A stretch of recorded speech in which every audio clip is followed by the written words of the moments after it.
Yo, what's going on, y'all? It's your boy Devvon Terrell, and welcome to another Help Me Devvon tutorial. And today, in this Help Me Devvon tutorial, I'll be showing you guys how to prepare your 2-track to record on with your vocals. Let's take a listen to this YouTube beat that I just ripped from the internet and get an idea of what we have. Listen close. Beat boolin'.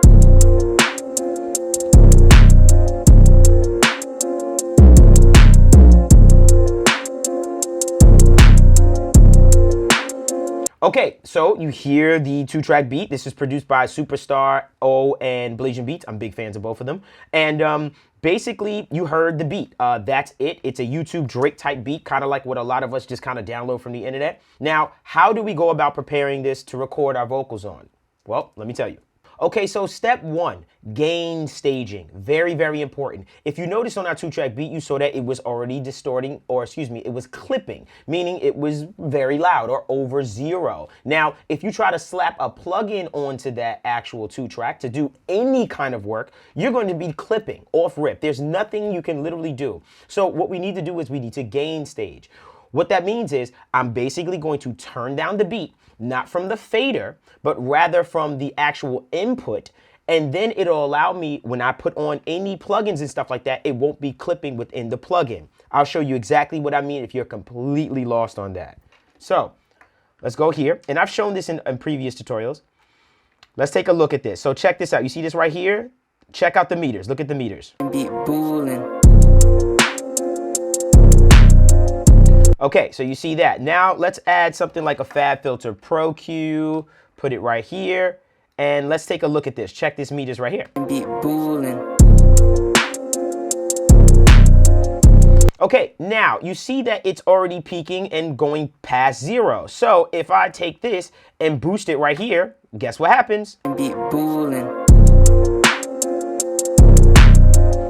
I'm introducing more clipping. So how do we avoid this problem so that we can actually treat this thing and actually, have headroom to do this? Now, I know what a lot of you may be saying. You may be saying, well, I'll go right here to this fader and I'll just turn it down. Well, you're absolutely wrong in doing it this way. And let me show you why.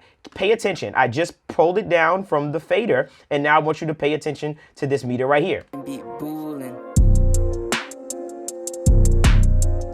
You're still clipping because you know why? This fader is everything after these plugins. So what you need to do is you need to make sure that you're pulling down the actual volume before it even hits here. So how do we do this? That is a good idea of why gain staging is very important. I'm going to show you how to basically pull it down before it hits any plugin so that you can do some treatment and things of that nature to the actual 2-track. So what I'm going to do is, and I'm going to open up one of my favorite presets. This is an HMD preset. It's called the HMD Studio Rack 2-track preset. And I use this for all my 2-track mixing. Why? Because it just makes my life extremely easy. I'll leave a link in the description below for you. And basically I have this gain staging button, which is right here. And I'll show you right now. So I'm going to press play and I'm going to gain stage this. Beat boolin'. Let's turn this back up to 0, which is right here. Let's do it again. Let's turn this off. Let's move this off of this as well. And check this out. Let's gain stages. Beat boolin'.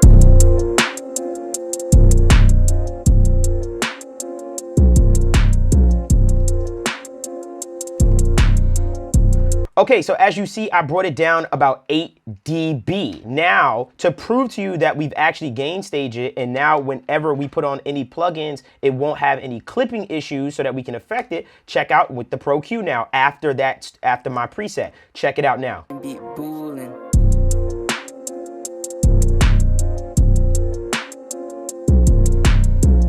So now we've created some headroom for ourselves to actually work and manipulate in. So gain staging is very important so that you can actually affect and put stuff on to your actual 2-track after you brought the volume down before any plugins. The next thing I like to do is to add clarity to the beat. Now, granted, a lot of times when you download MP3s and stuff like that, a lot of the top end and stuff like that gets stripped away from the entire music. So what I'm going to do is I'm going to add some clarity into my 2-track just to make it feel a little bit more pristine and bring back some of that stuff that it probably lost during conversions and downloads because we don't have the high quality WAV file and stuff like that. So I'm going to show you a way to bring back some of that clarity.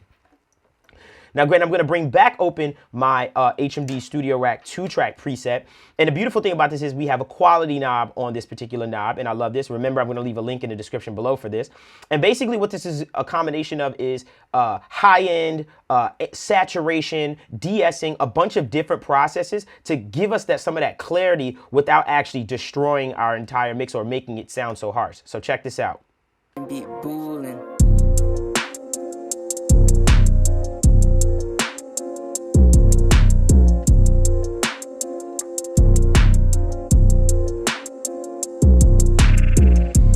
So you see that it's very subtle, but it added, you notice that those hi-hats just get a little bit more clear and they kind of start to bounce a little bit more and stuff like that. So we just gave it a little bit of clarity back just to feel, so it can just feel a little bit nicer. So that's really important. Basically, that's a combination of high-end mixed with de-essing mixed with a little bit of saturation. And you can get this all in the preset as well, the 2-track preset, link in the description below. Now, the next thing we're going to do is make space for the vocal. And to be honest with you, when it comes to making space for a vocal, that can kind of throw some people for a loop, being that it's a 2-track beat. Now, what we're going to do is let's record a vocal right now so that I can actually have a vocal there to help you get a better understanding of this. Now, in my 2-track preset, I have a Vox Carve knob. And basically, this is the preset basically takes out a lot of that 2K range, 3K range, a lot of that range without it sounding so intrusive. But in order for you to really feel it and understand it and hear it, let me record a vocal on it so that you can really hear what it actually sounds like as far as hearing a difference between the two. Let me record a vocal.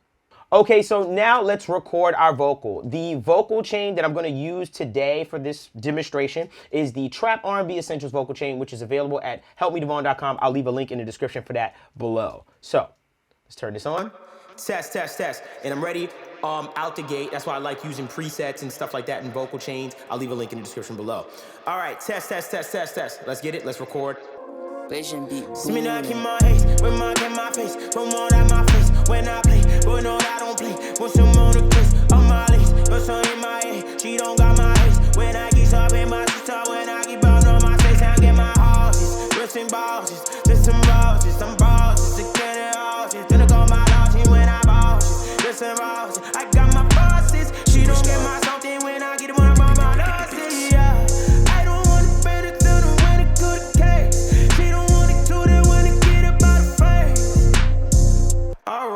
And we're gonna stop right there. Don't make fun of me. Don't make videos that make me look silly and all other stuff. And let's go into the DAW now. Okay, now that we're back in the DAW, let's take a listen to the vocal we just recorded, right?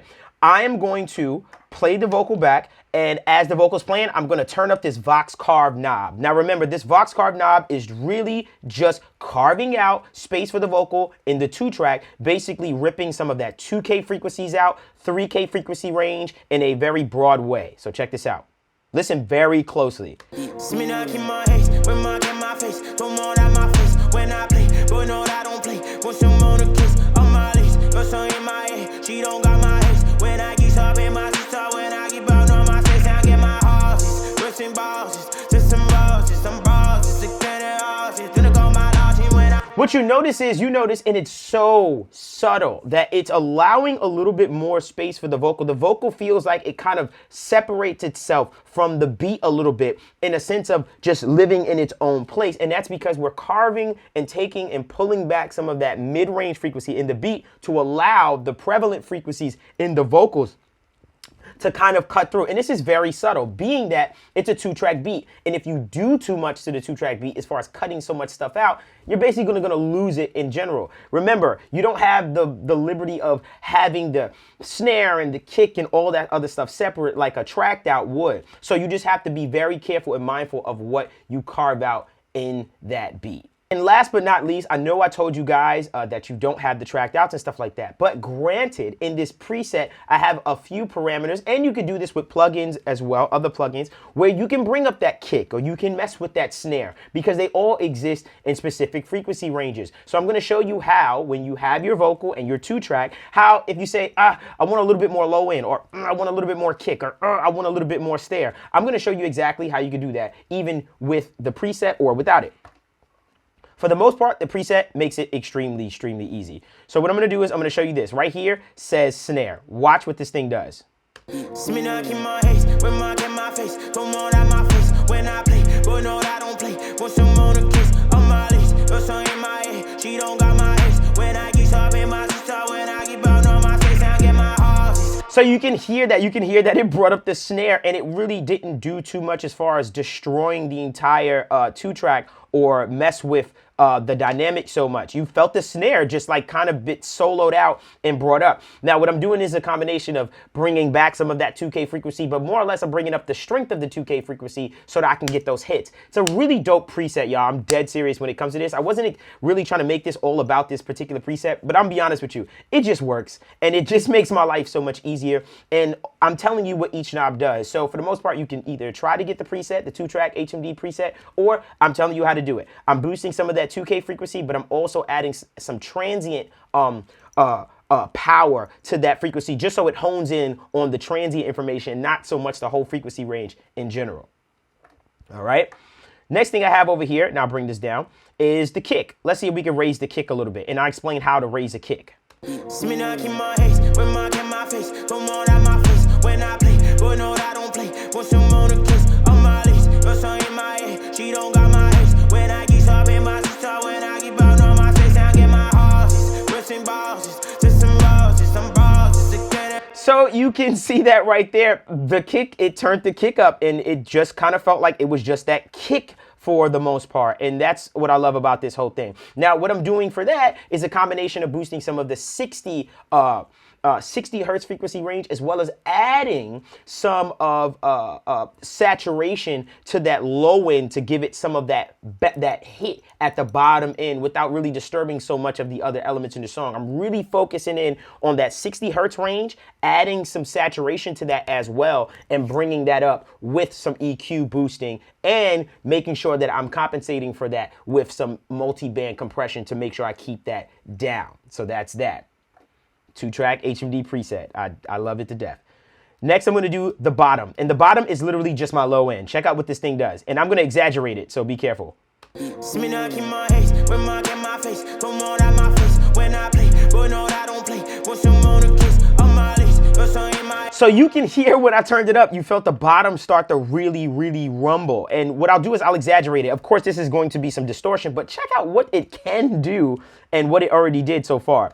See me not keep my haze, remark in my face, come on out my face when I play, but no, I don't play. Want some on the kiss on my lace, your song in my head. Now, granted, in that example, I exaggerated it just to show you it could be mean and proud. But basically what I'm doing with this is a combination of saturation. I'm bringing up a lot of those sub-frequencies with saturation and things of that nature, and I'm combating that with some multi-band compression on the 60 hertz and below range to kind of keep that very, very controlled, or as controlled as it possibly can as far as how demanding the song is. So that was my tutorial on basically how to prepare your 2-track to record your vocals on. Remember, I use the HMD Studio Rack 2-track preset. I'll leave a link in the description below for that, and the vocals that I recorded on that was the Trap R&B Essentials vocal chain, one of my favorite vocal chains in the store. That's available at helpmedevvon.com as well, link in the description. So I hope that was helpful. Make sure you guys comment, like, and subscribe. Let me know if you guys need anything else.